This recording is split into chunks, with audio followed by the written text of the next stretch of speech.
Hello दोस्तों। तो आज की कहानी शुरू करते हैं जिसका नाम है जगदा पुआर। बहुत ही पुराने समय की बात है। एक राजा था जिसके दो रानियां थी और दोनों ही रानियां बच्चे को जन्म देने वाली थी। आज बच्चे के जन्म की रात थी। राजा बेसब्री से इस दिन का इंतजार कर रहे थे।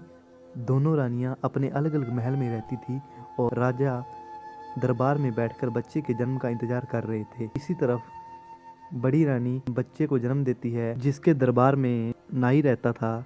नाई एक आलसी किस्म का आदमी था और दासी नाई से आकर कहती है महाराज को जाकर संदेश दो कि रानी ने लड़के को जन्म दिया है। नाई सोचता है महाराज को सुबह बता देंगे।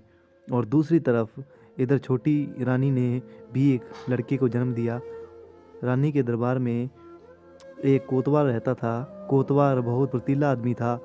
दासी कोतवाल से आकर कहती है कि जाओ और राजा को बच्चे के जन्म की खबर दे। कोतवाल जाता है और महाराज से कहता है महाराज बधाई हो आपको लड़का हुआ है। राजा बहुत खुश होते हैं और अपनी एक माला निकालकर कोतवाल को देते हैं। कोतवाल माला लेकर और खुशी से अपने महल में चला जाता है।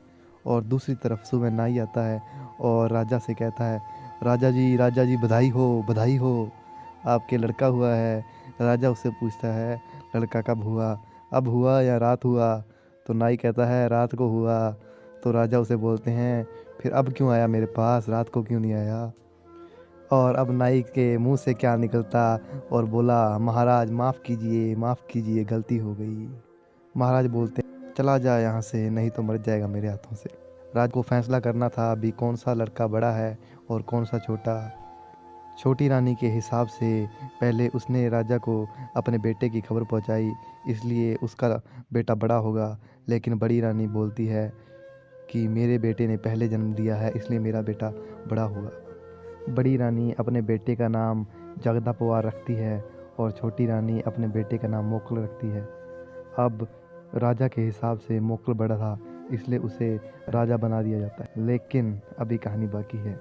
देखिए पार्ट 2 जल्द।